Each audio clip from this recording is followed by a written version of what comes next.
Queridos amigos, querida familia, muchísimas gracias una vez más por estar con nosotros estudiando este ciclo de conferencias del principio divino a través de Telepaz.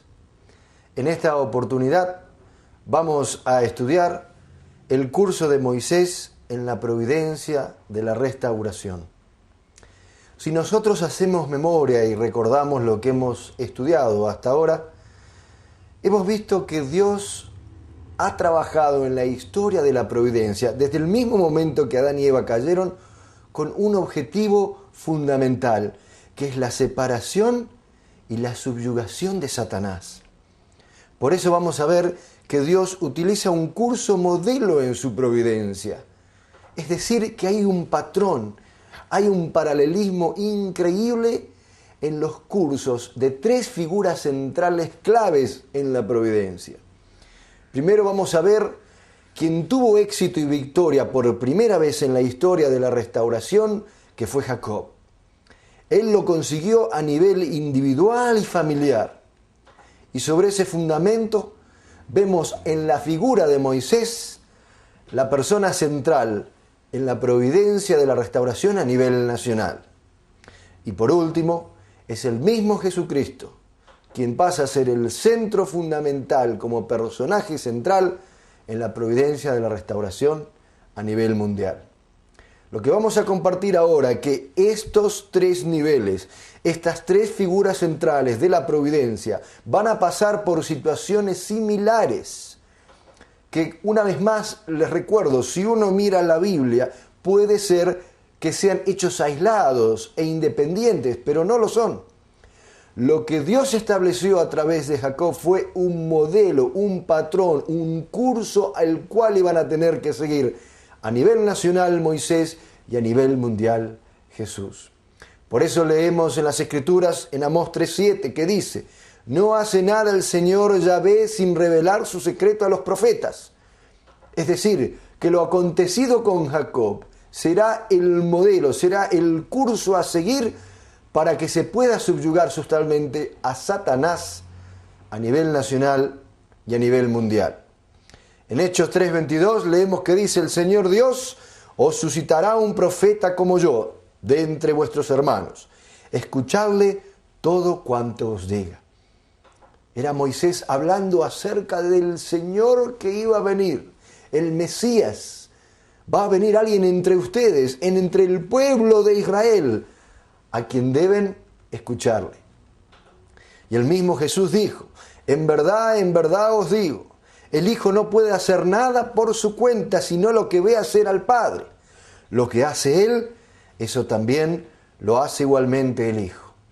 Es decir, Jesús está diciendo que el curso que Él va a seguir para subyugar a Satanás, para lograr el arrepentimiento y la inclinación de Satanás, es un curso que Él ha visto trabajar a su Padre a través de la historia.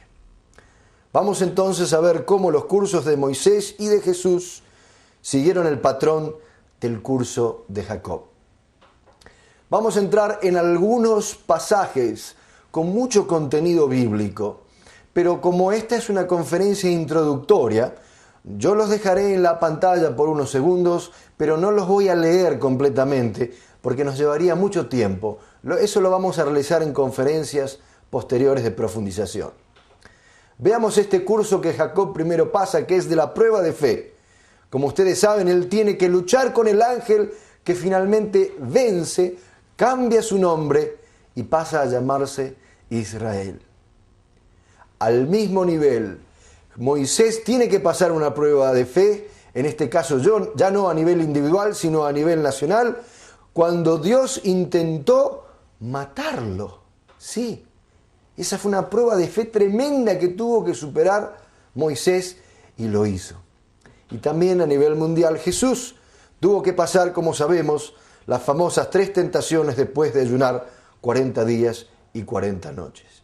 Es decir, como ven, tanto Jacob como Moisés y como Jesús, los tres tuvieron que pasar por esta prueba de fe en sus vidas. Es decir, Moisés y Jesús están siguiendo el curso modelo exitoso que pasó Jacob.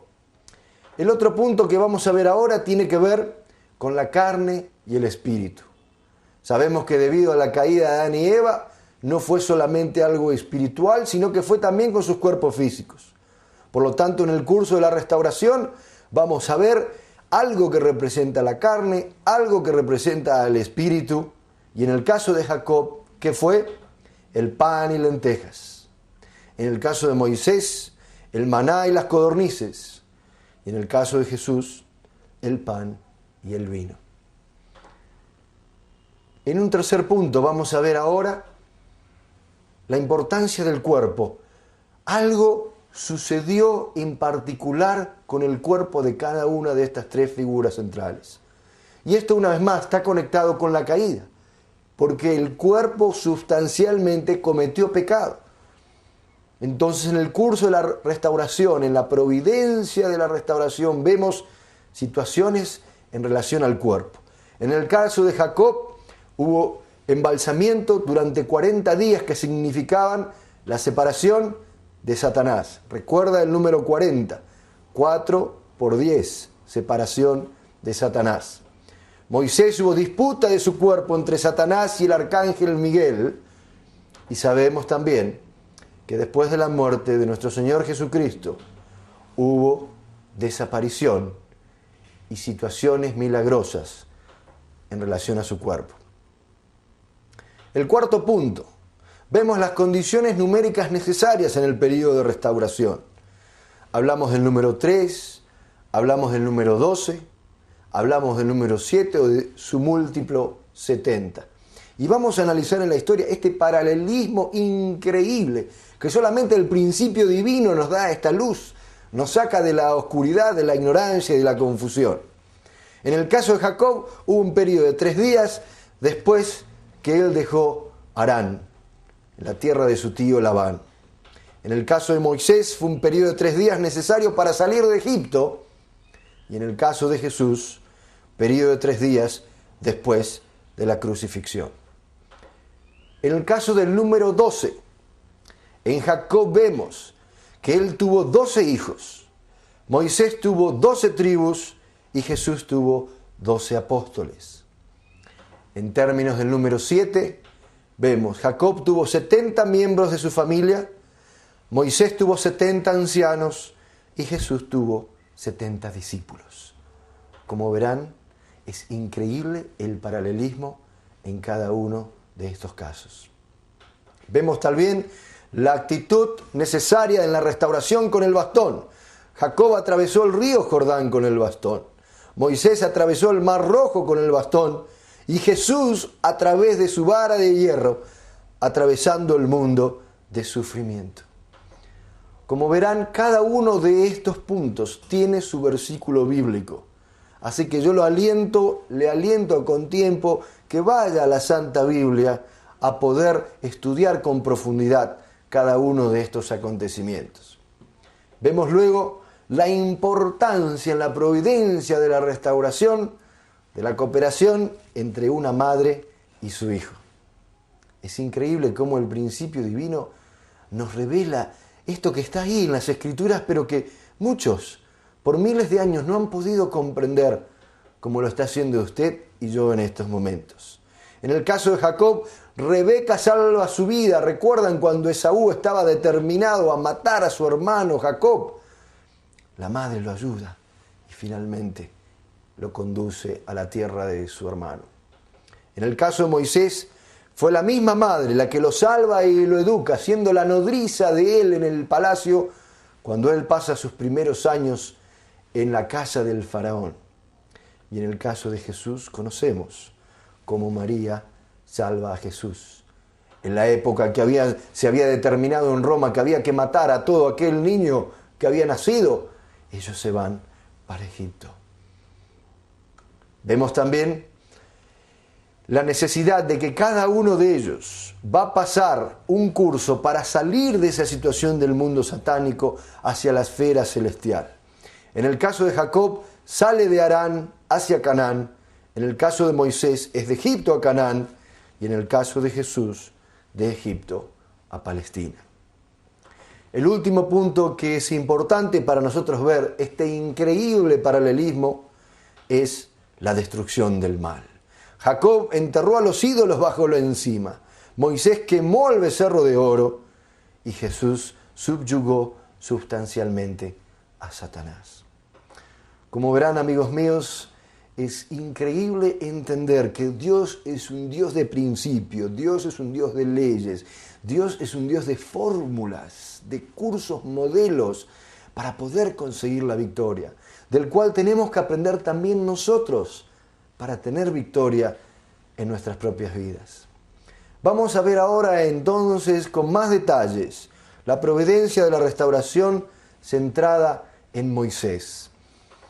Como sabemos entonces, él es llamado como figura central por Dios para sacar al pueblo de Israel que había sufrido por 400 años de esclavitud en Egipto y llevarlo a Canaán. Pero como lo hemos visto, para poder establecer un fundamento victorioso de Dios, se necesita primero establecer el fundamento para el Mesías. Y como habíamos estudiado hasta ahora, el fundamento para el Mesías tiene dos aspectos. Uno vertical, que es el fundamento de fe, y uno horizontal, que es el fundamento de sustancia.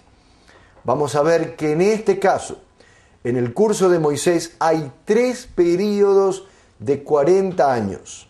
Lo iremos analizando cada uno en particular. Los primeros 40 años, Moisés pasa en el palacio del faraón, los segundos 40 años en Madián, y el tercer curso es Moisés y Josué en el desierto de Sinaí, que finalmente conducen al pueblo a Canaán. Vamos a ver entonces este curso, y lo primero que tenemos que entender entonces, ¿quién fue ese personaje central? Obviamente es Moisés. Dios llama a Moisés, como habíamos estudiado en la conferencia de predestinación, porque él reunía los 5 elementos para calificar como la figura central de la providencia a nivel nacional. Cuando pensamos acerca de la ofrenda requerida, debido a que Moisés está parado sobre un fundamento victorioso de la familia de Abraham con Isaac y Jacob, ya no es necesario una ofrenda, literalmente en el sentido de cortar un animal para derramar la sangre y hacer la separación entre el bien y el mal. Ya no es necesario, es un periodo donde solamente a través de una actitud, una vida que tenga que ver con el número 40 de separación de Satanás, será la condición necesaria como ofrenda requerida. Y en el caso de Moisés, fueron sus primeros 40 años que él pasó en el palacio del faraón. Vamos a ver entonces que por un lado se sustancializa el fundamento de fe, porque Moisés pasa esos 40 años en el palacio del faraón, pero cuando vamos al fundamento de sustancia, vemos que quien está en la posición del arcángel es el pueblo de Israel, ya no es un individuo, ya no es Caín, ya no es Esaú, es la nación de Israel que tiene que unirse a quien está en la posición de Adán como figura central, que es Moisés. Y como siempre, hemos visto que quien está en la posición de Caín tiene esa rebeldía, tiene esa dificultad en unirse, tiene celos, envidia, resentimiento, odio y hasta quiere matar a esa figura central en la posición de Adán. Vamos a ver esto también en el curso de Israel, que si nosotros analizamos el mapa del curso que fue Israel, ustedes van a ver que había una ruta directa que era a través de la tierra de los filisteos. Sin embargo, Dios los tuvo que llevar a ellos por el curso más largo. Y lo veremos en pocos minutos más. ¿Por qué? Porque Dios no estaba seguro que Israel iba a tener esa fe y esa unidad necesaria para unirse con Moisés, para ir por el camino más rápido de la restauración hacia Canaán. Leemos en el Éxodo 13:17, y luego que Faraón dejó ir al pueblo, Dios no los llevó por el camino de la tierra de los filisteos que estaba cerca, porque dijo Dios, para que no se arrepienta el pueblo cuando vea la guerra y se vuelva a Egipto. Es decir, Dios mismo estaba preocupado que cuando ellos tengan que enfrentar ese duro camino del desierto para poder llegar a Canaán, pudieran arrepentirse, pudieran darse vuelta y decir, no, mejor volvamos. Éramos esclavos, pero por lo menos estábamos seguros Entonces Dios los lleva no por el camino directo de los filisteos, sino por un curso mucho más largo. Sin embargo, en el momento en que Moisés da inicio a la providencia de la restauración, Israel no se une. Hubo un acto que marca un acontecimiento fundamental. Si bien Moisés se había transformado en el primer ministro de Egipto, es decir, la mano derecha del faraón, cuando él ve que se estaban abusando de unos israelitas, él va hacia ese egipcio y lo mata, en defensa del israelita. Cosa que debería haber sido una señal muy clara para el pueblo de Israel. Él está con nosotros, Él nos ama, Él nos quiere a nosotros, pueblo de Israel, aunque es el primer ministro de Egipto. Sin embargo, todo lo contrario. Los israelitas comienzan a acusar a Moisés de lo que había hecho. Y eso llega finalmente a los oídos del faraón. Oyendo Faraón acerca de este hecho, procuró matar a Moisés. Pero Moisés huyó de delante de Faraón y habitó en la tierra de Madián. ¿Qué nos quiere decir esto? Que lamentablemente ese primer curso que Dios había establecido, que en principio era el único curso original, no es la voluntad de Dios la prolongación, no es la voluntad de Dios el sufrimiento, todo lo contrario. ¿Recuerdan cuando nosotros leímos en Ezequiel capítulo 33? Dios decía, si yo veo arrepentimiento, si yo veo que hay cambio en el malvado, yo no quiero su sufrimiento. No va a morir, vivirá, y vivirá eternamente. Entonces el plan original era que los israelitas pudieran unirse con Moisés, y si eso sucedía, entonces veríamos el fundamento de sustancia establecido a través de la unión de Israel con Moisés. ¿Qué hubiese dado eso como consecuencia? Sí, el establecimiento victorioso del fundamento para el Mesías. O sea que si ellos logran unirse a Moisés, ahí puede darse las condiciones para que venga el Hijo de Dios, para que nazca ahí mismo. Lamentablemente, debido a la falta de fe del pueblo de Israel, no se une a Moisés y ese primer curso de la restauración nacional centrado en Moisés termina en un fracaso porque Satanás invade. ¿Cuál es el corazón de Dios? Él nunca abandona a sus hijos. Siempre vuelve a intentar, vuelve a dar una oportunidad para que cumplan su responsabilidad. Vamos a ver ahora entonces el segundo curso, que también dura 40 años. En este caso, no van a ser los 40 años en el palacio como fue el primero, pero van a ser 40 años en el desierto de Madián. Pero una vez más, debemos entender que por más que haya un amor incondicional de Dios, un amor verdadero de Dios, de dar una nueva oportunidad, para poder establecer la victoria, se tiene que reestructurar, reestablecer el fundamento perdido. Es como si ellos empezaron a poner un gran ladrillo, una gran pared, y se vino abajo. Hay que volverla a construir. Para eso se necesita el fundamento. Vamos a ver entonces que en este fundamento de fe el personaje central vuelve a ser Moisés, quien logra sustancializar esa ofrenda requerida durante sus 40 años en el desierto de Madián. Es decir, el fundamento de fe está realizado, pero vamos a tener que ver que se necesita siempre el fundamento horizontal, que es el fundamento de sustancia. ¿Cómo se va a lograr?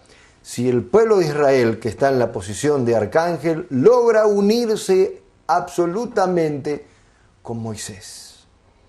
De lograr eso, veremos el fundamento para el Mesías en ese segundo curso y el fundamento ya realizado para el nacimiento del Hijo de Dios. Vamos a ver entonces esta primera parte. En Éxodo 3, 7, 10 dice lo siguiente: bien vista tengo la aflicción de mi pueblo en Egipto y he escuchado el clamor que le arrancan sus capataces, pues ya conozco sus sufrimientos. He bajado para librarle de la mano de los egipcios y para subirle de esta tierra a una tierra buena, y espaciosa, a una tierra que emana leche y miel, al país de los cananeos, de los hititas, de los amorreos, de los pereceos, de los gibeos y de los jebuseos. Así, el clamor de los hijos de Israel ha llegado hasta mí, y he visto además la opresión con que los egipcios los oprimen. ¿Qué quiere decir esto? Dios ve el sufrimiento.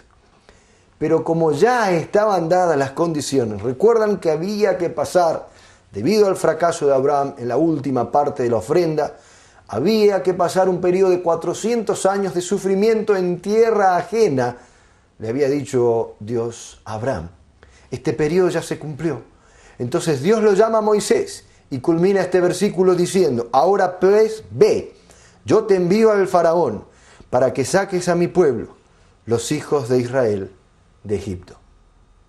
Es decir, amigos míos, vemos el momento cúlmine en que se están abriendo las posibilidades para que la salida de la esclavitud, del sufrimiento comience y transitar el verdadero camino hacia la tierra prometida de Canaán, para que el Mesías pueda aparecer. Leemos entonces que las señales para dar inicio a este curso son 3 milagros y 10 calamidades. Esto lo leerán ustedes en Éxodo capítulo 3, versículos 7 al 11. A través de estos milagros y calamidades, el pueblo de Israel se da cuenta entonces que Moisés es la persona elegida. Moisés es la persona que Dios, Jehová, les está mandando para liberarlos. E incluso esto tiene efecto en el mismo faraón. Comienza entonces el curso para establecer el fundamento para el Mesías a nivel nacional. Pero como ustedes verán aquí, no ha sido un curso directo. Primero será ir por el monte Sinaí, luego Cades Barnea y finalmente entrarán en Jericó, en un curso que se prolongará nuevamente. Porque no era suficiente con sentir alegría, emoción y tener unidad en ese lugar y en ese momento con Moisés. Para que se establezca verdaderamente el fundamento de sustancia, el pueblo de Israel debía acompañar a Moisés hasta la tierra de Canaán. Ahí se establece verdaderamente el fundamento de sustancia. Entonces, en este periodo, como vimos en el mapa, un camino tan largo, miren ustedes el mapa, Dios necesitaba crear un objeto de fe que fuese incondicional. Algo que, aunque los israelitas tuvieran falta de fe, aunque cayeran en incredulidad, Dios pudiera tener un objeto absoluto de fe. De manera tal que con que haya un solo israelita que tuviera fe en ese objeto, entonces podría continuar la providencia hasta Canaán. ¿Cuál fue ese objeto que Dios le pide a los israelitas que construyan? Es el tabernáculo. Ustedes conocen muy bien esta historia, pero quizás nunca quedó claro cuál es el significado de este tabernáculo. ¿Por qué Dios les pide que hagan esto? Vamos a ver que Dios muestra su gloria a Israel en Éxodo 24, 15, 17. Entonces Moisés subió al monte y una nube cubrió el monte, y la gloria de Jehová reposó sobre el monte Sinaí. Y la nube lo cubrió por 6 días, y al 7º día llamó a Moisés de en medio de la nube. Y la apariencia de la gloria de Jehová era como un fuego abrasador en la cumbre del monte, a los ojos de los hijos de Israel. Una vez más demostrando claramente que es Moisés el que ha elegido Dios, al que Dios está manifestando, al que Dios le está diciendo: únanse a Él, con Él yo los llevaré a la tierra prometida de Canaán. Vemos que Dios le pide a Moisés que ayune. En Éxodo 24, 18 dice: y entró Moisés en medio de la nube y subió al monte, y estuvo Moisés en el monte 40 días y 40 noches. Como sabemos, siempre el número 40 se hace necesario como la condición de separación de Satanás para poder recibir bendición de Dios. Y es ahí entonces en que Moisés recibe con victoria las famosas tablas de piedra con los 10 mandamientos. En Éxodo 31, 18 dice lo siguiente: y dio a Moisés, cuando acabó de hablar con él en el monte de Sinaí, 2 tablas del testimonio, tablas de piedras escritas con el dedo de Dios. ¿Qué quiere decir esto? Es la primera vez en la historia donde ya el hombre no tiene que hacer su condición de ofrenda de una manera como lo había hecho hasta antes con los animales. Ahora entramos en una nueva era, la era de la palabra. Dios estaba dando la ley, los 10 mandamientos, es decir, la condición ya de la humanidad en ese momento, representado por el pueblo elegido de Israel, estaba preparado espiritual, intelectual y afectivamente para recibir la verdad, los 10 mandamientos. Pero ¿qué pasó? Mientras Moisés estaba en el monte ayunando 40 días y 40 noches para recibir estas tablas de piedra, los israelitas habían perdido la fe. En solo 40 días y 40 noches, cuando él desciende, se encuentra con que ellos estaban adorando al becerro de oro.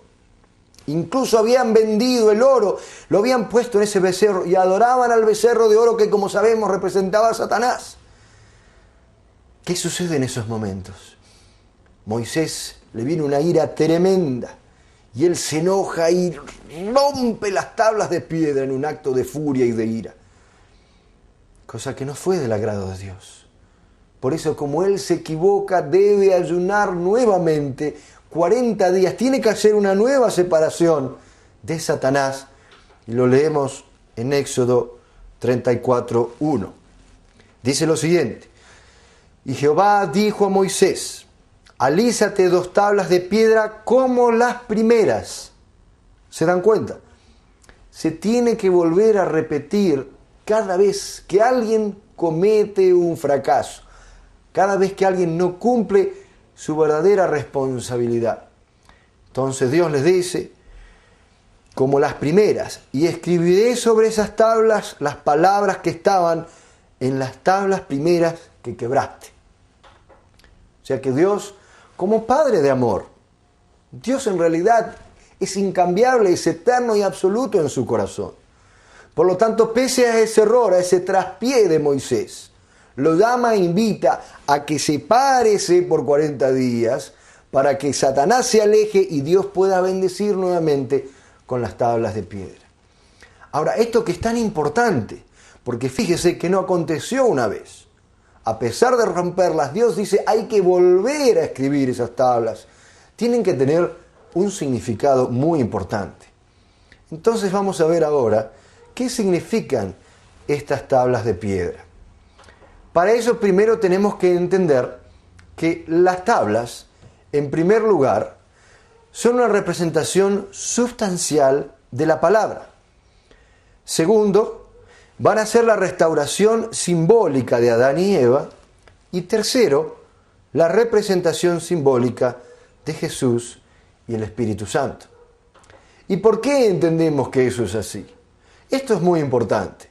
Por eso aquí tengo otra figura donde usted puede ver claramente que las tablas representan al Adán restaurado, a la Eva restaurada y a Jesús y el Espíritu Santo que habían de venir.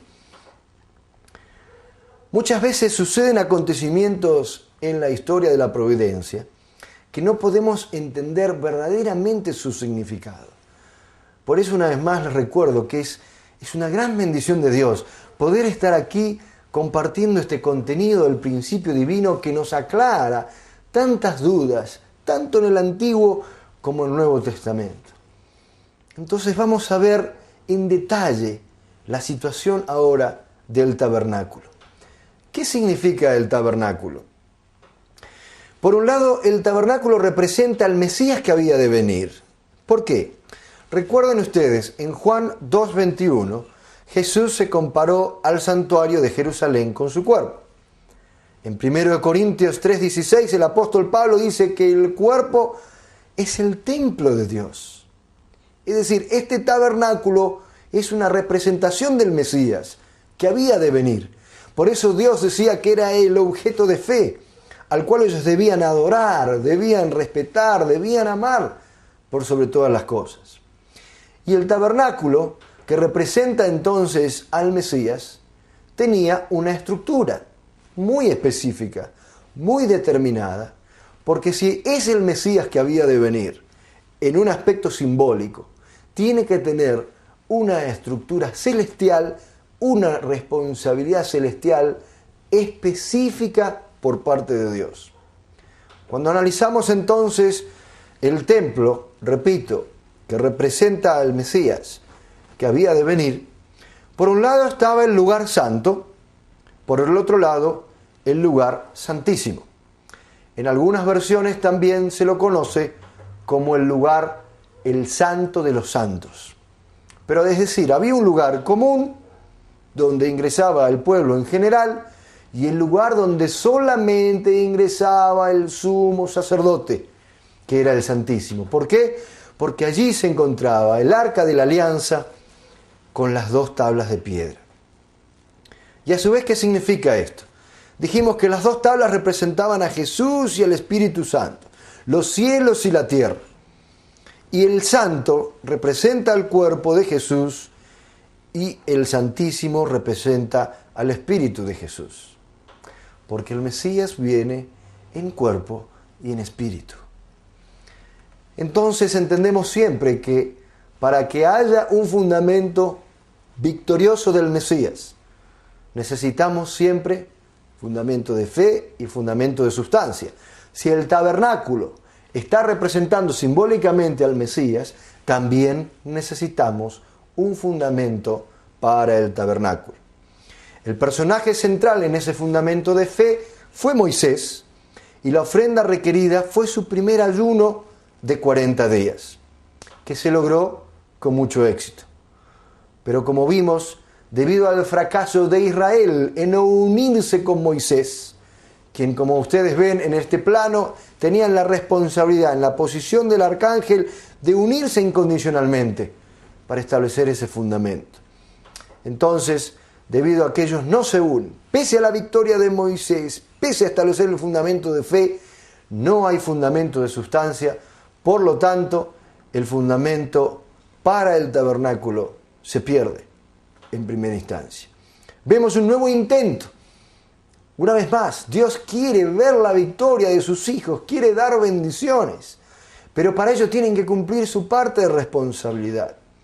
En este segundo intento, el personaje central es Moisés, que hace la ofrenda requerida, que es su segundo ayuno.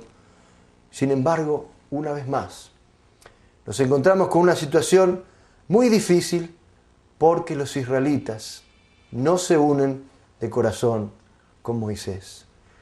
Vamos a analizarlo en los próximos minutos más detalles qué ocurrió en ese tiempo, pero les aclaro ahora que ese fundamento nuevamente se perdió. Entonces, entramos en una situación en la cual vemos que Dios intenta restaurar con los 40 días de los espías. Él intenta nuevamente.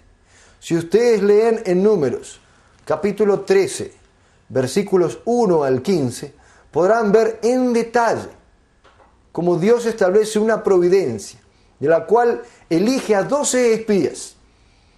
Moisés llama a 12 espías que deben ir a Canaán a ver si estaban dadas las condiciones para ya entrar victoriosamente. Pero ¿qué es lo que sucede?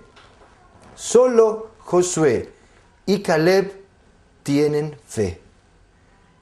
Si usted lee en Números capítulo 13, versículo 28 al 32, verá que de los 12, solamente 2 tienen fe. Los demás vuelven de una forma muy negativa. Dicen, no, es una tierra de gigantes. Si vamos allí nos van a matar. Pereceremos todos. No. Y empezaron a multiplicar el mal, como aprendimos en la conferencia de la caída. Y entonces el mismo pueblo de Israel se pone negativo, se pone en contra. Y lamentablemente vemos que no existe una unión a Moisés. No existe una fe necesaria. Entonces Dios se lamenta de la incredulidad de Israel. ¿Se dan cuenta? Dios se siente triste cuando el pueblo elegido no responde. No es una predestinación, como vimos en conferencias anteriores, que Israel no toma su responsabilidad con eficacia. No, al contrario, Dios quiere ver la victoria de Israel, porque Dios quiere bendecir. Es como un padre que quiere dar el regalo a sus hijos. Entonces dice aquí en Números capítulo 14, versículo 11, que Dios se lamenta y dice: Jehová le dijo a Moisés: ¿hasta cuándo me ha de irritar este pueblo? O sea, Israel. ¿Hasta cuándo no me creerán con todas las señales que he hecho en medio de ellos? Ahora, ¿cómo se siente usted cuando lee este versículo en el cual Dios transmite su corazón? Dios está frustrado, Dios está triste, con todas las señales que he hecho, con el fuego, con el viento, con los milagros, con las calamidades, con todas las señales, la apertura del Mar Rojo, todo, aún así no creen en mí. Vemos entonces que Dios se siente indignado. Ve que debido a esa falta de responsabilidad tiene que haber indemnización, tiene que haber sufrimiento. Y Dios, con mucho dolor, tiene que decir lo siguiente. Números capítulo 14, versículos 31 al 34. Vamos a leerlo juntos. Pero a vuestros niños, de los cuales dijisteis que serían por presa, yo los introduciré, y ellos conocerán la tierra que vosotros despreciasteis. Es decir, Dios le está diciendo, sus hijos, su segunda generación, ellos van a entrar a esa tierra que ustedes están despreciando, que ustedes no están valorando, por la falta de fe que están teniendo. Y sigue diciendo: en cuanto a vosotros, vuestros cuerpos caerán en este desierto, y vuestros hijos andarán pastoreando en el desierto 40 años, y ellos llevarán vuestras rebeldías hasta que vuestros cuerpos sean consumidos en el desierto, conforme al número de los días, de los 40 días en que reconocisteis la tierra, llevaréis vuestras iniquidades 40 años, un año por cada día, y conoceréis mi castigo. Lamentablemente, debido a ese fracaso de 40 días de espionaje en Canaán, ellos van a tener que pagar indemnización mayor, de mayor valor, un año por cada día. Y les dice Dios: ustedes no entrarán. De hecho, Moisés, lo veremos más adelante, con tanto esfuerzo, con tanto sacrificio, dejando de lado todo el lujo y la posición y la fama y la jerarquía en Egipto, yendo por este camino de sufrimiento, él tampoco va a llegar a Canaán, por ser la primera generación. Entonces, queridos amigos, vemos que este segundo curso, lamentablemente debido una vez más a la falta de unidad absoluta del pueblo de Israel, termina siendo invadido por Satanás. Una vez más tiene que prolongarse hacia el número 3, que como habíamos visto en el comienzo de las conferencias, es el número de Dios. El primer periodo dentro del crecimiento, la formación y el crecimiento fueron invadidos por Satanás debido a la caída de Adán y Eva. Es decir, que el número 1 y el número 2 tienen la puerta abierta a la posibilidad de invasión satánica. Sin embargo, el número 3, es decir, esa tercera etapa de crecimiento, nunca fue invadida por Satanás. Por lo tanto, Dios puede reclamar victoria. Y así veremos qué sucedió en este tercer curso de la restauración nacional de Canaán centrada en Moisés. Vemos entonces que terminamos el primer curso, terminamos el segundo curso y ahora vamos a analizar la última parte, que es el tercer curso también de 40 años, que comenzará en Moisés, sí, pero que va a culminar en Josué, que como usted recordará, es uno de los dos que ha tenido fe junto con Caleb cuando fueron a espiar a la tierra prometida de Canaán. Recordamos entonces que para que se pueda establecer el fundamento victorioso, para que pueda venir el Mesías, es necesario el fundamento de fe y de sustancia.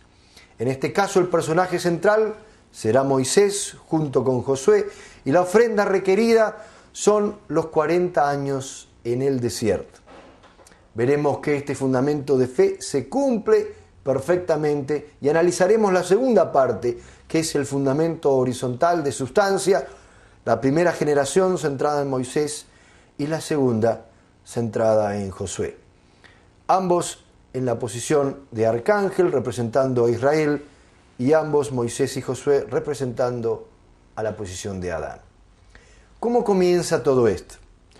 Si nosotros leemos en Números capítulo 20, versículo 8, Dios le ordena a Moisés que golpee la roca en Cades Barnea. ¿Por qué?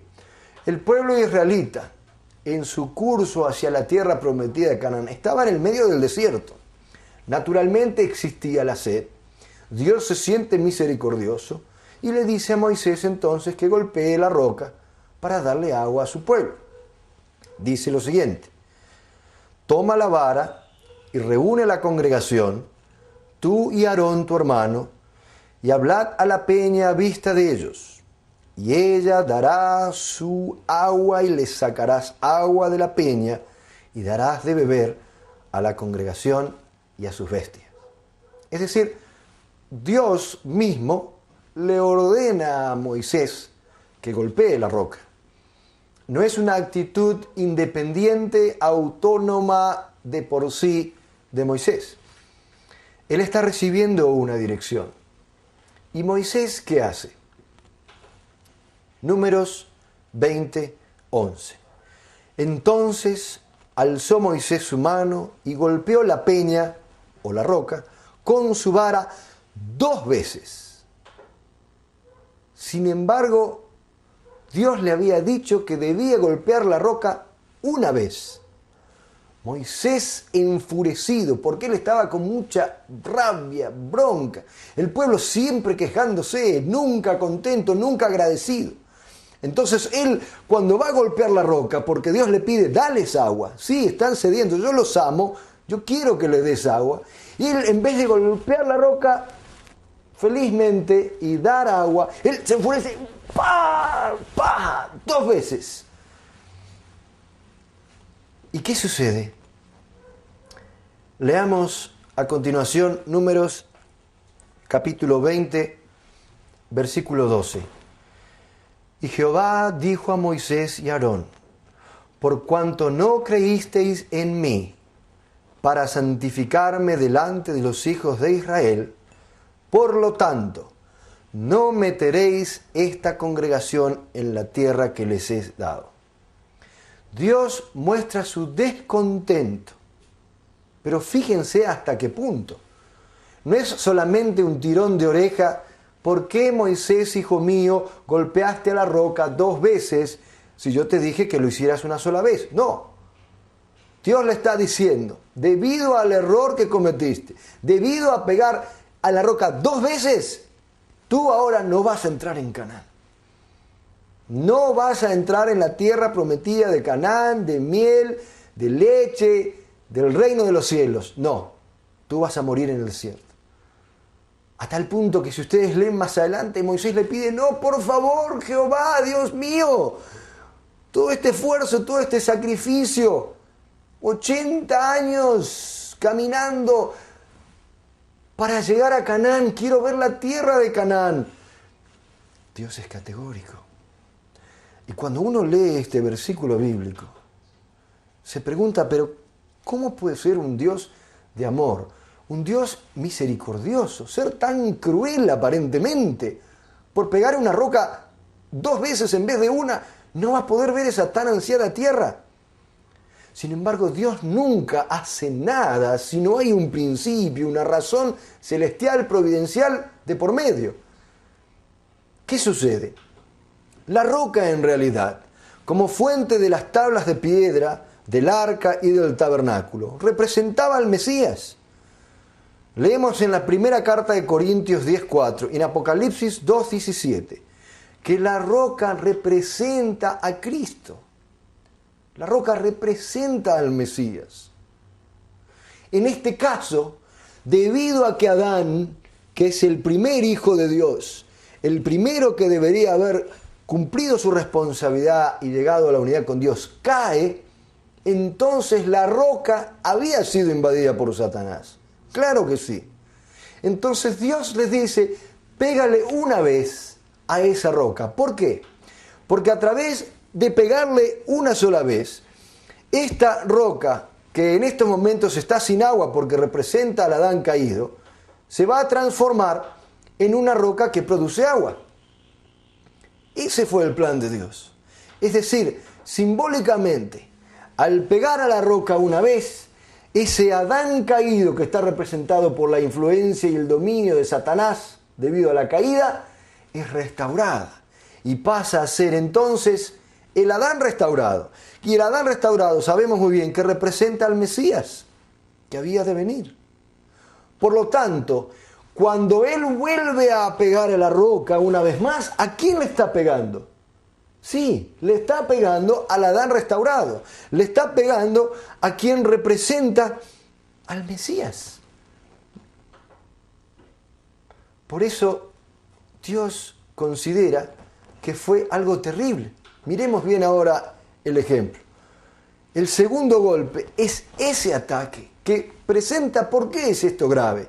¿Por qué Dios se enoja tanto a punto que no le da la oportunidad de ver a Canaán? Porque esto sienta las bases, un precedente, a que en el futuro Jesús, el Mesías, pueda ser golpeado, pueda ser agredido, pueda hasta ser crucificado.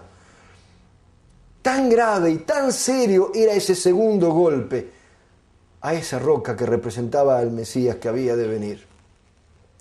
Por eso vemos que Dios aparta como figura central a Moisés, como lo hemos visto. Cuando Dios elige a alguien que tiene las condiciones, por eso Dios le elige, está predestinado un 95%. Moisés, no había ninguna duda, entre todo el pueblo de Israel, era el que más estaba calificado como ese personaje central para llevar a Israel a Canaán. Pero si alguien no cumple su responsabilidad, porque tiene su 5%, si Moisés no cumple su 5% de responsabilidad, entonces será apartado y alguien vendrá en su lugar. Eso fue lo que ocurrió con Josué. Por eso en Números 27, 18, 20 leemos que dice: y Jehová le dijo a Moisés: toma a Josué, hijo de Nun, varón en el cual hay espíritu, y pondrás tu mano sobre él. Y lo pondrás delante del sacerdote Eleazar y delante de toda la congregación. Y le darás el cargo en mi presencia, y pondrás de tu dignidad sobre él, para que toda la congregación de los hijos de Israel le obedezca. ¿Qué quiere decir esto? Formalmente Dios le pide a Moisés que delante de todo el pueblo de Israel muestre que a partir de ahora quien ellos deben seguir, deben unirse, es Josué. Y más adelante leemos que Dios le ordena a Moisés que le dé aliento a Josué. Deuteronomio 3:28 dice: y manda a Josué y anímalo y fortalécelo, porque él ha de pasar delante de este pueblo, y él les hará heredar la tierra que verás. Esto es debido a que Josué, cuando se da cuenta que tiene semejante responsabilidad de cargar con la posición de Moisés, de llevar al pueblo de Israel a Canaán, se siente muy confundido. No es fácil. Es una tremenda responsabilidad. Entonces Dios le dice: ve y anímalo, ayúdale, dale fuerzas. Y finalmente, en Josué 1:2, leemos que Dios le dice a Josué: mi siervo Moisés ha muerto. Ahora pues levántate y pasa este Jordán, tú y todo el pueblo, a la tierra que yo les doy a los hijos de Israel. Es decir, ya directamente, no indirectamente como era antes a través de Moisés, que lo unge delante del pueblo. No, ahora Dios directamente habla con Josué, quien también necesita aliento del mismo Dios, el cual le dice: nadie te pondrá a hacer frente en todos los días de tu vida. Como estuve con Moisés, estaré contigo. No te dejaré ni te desampararé. Esfuérzate y sé valiente, porque tú repartirás a este pueblo por heredad la tierra de la cual juré a sus padres que la daría a ellos. Es decir, el mismo Dios va y le da aliento personalmente, le da fuerza para que Josué tenga la fe y la convicción necesarias para marchar hacia Canaán. ¿Y cuál es la actitud del pueblo? frente a esta situación. Leemos en Josué 1, 16, 18. Entonces respondieron a Josué diciendo: nosotros haremos todas las cosas que nos has mandado, e iremos a donde quiera que nos mandes. De la manera que obedecimos a Moisés en todas las cosas, así te obedeceremos a ti. Solamente que Jehová tu Dios esté contigo como estuvo con Moisés. Cualquiera que fuere rebelde a tu mandamiento y no obedeciera tus palabras en todas las cosas que le mandes, que muera. Solamente te esfuerces y seas valiente. Es decir, aquí vemos una actitud realmente diferente. Porque en realidad, pese a que ellos pasaron momentos de unidad con Moisés, nunca tuvieron esa verdadera determinación, esa convicción absoluta, como estamos viendo ahora, que están jurando frente a Josué: tú ve adelante que nosotros estamos contigo. Finalmente vemos que cuando van los espías a Jericó, vuelven con absoluta fe, restaurando el error que había sucedido antes. ¿Recuerdan cuando fueron los 12 espías por 40 días a Canaán? Aquí vuelven con fe absoluta diciendo: Jehová ha entregado toda la tierra en nuestras manos, y también todos los moradores del país desmayan delante de nosotros. Con esa actitud, entonces, el pueblo de Israel solamente sintió inspiración, solamente sintió convicción y fe de que finalmente podrían entrar en la tierra prometida de Canaán. Entonces, leemos en Josué capítulo 6, versículo 20. Dice lo siguiente: entonces el pueblo gritó, y los sacerdotes tocaron las bocinas, o trompetas, dicen en otras traducciones. Y aconteció que cuando el pueblo hubo oído el sonido de la bocina, gritó con gran vocería, y el muro se derrumbó. Es decir, el muro de Jericó cayeron. Recuerdan que ellos dieron la vuelta y finalmente gritan al sonar de las trompetas de los sacerdotes. Se cae el muro, y ¿qué sucede? El pueblo subió luego a la ciudad, cada uno derecho hacia adelante, y la tomaron. Es decir, sí, llegamos por primera vez, después de un curso de 120 años, en el fundamento de sustancia realizado en la providencia de la restauración a nivel nacional. Es decir, el fundamento de fe y el fundamento de sustancia se estableció, dando paso ahora a la oportunidad a que nazca en la tierra el Hijo de Dios. Ya están dadas las condiciones a nivel nacional para que pueda venir el Mesías. No solamente a salvar a Israel, sino a salvar a toda la humanidad. En la próxima conferencia vamos a analizar entonces qué sucedió cuando vino a Israel 2000 años atrás Jesús de Nazaret, el Mesías, el Hijo de Dios. Una vez más, muchísimas gracias por todo este tiempo que nos ha dado. Espero que hayan podido comprender cómo a través de la historia Dios siempre ha establecido un curso modelo, un patrón, para que el hombre pueda cumplir su responsabilidad victoriosa.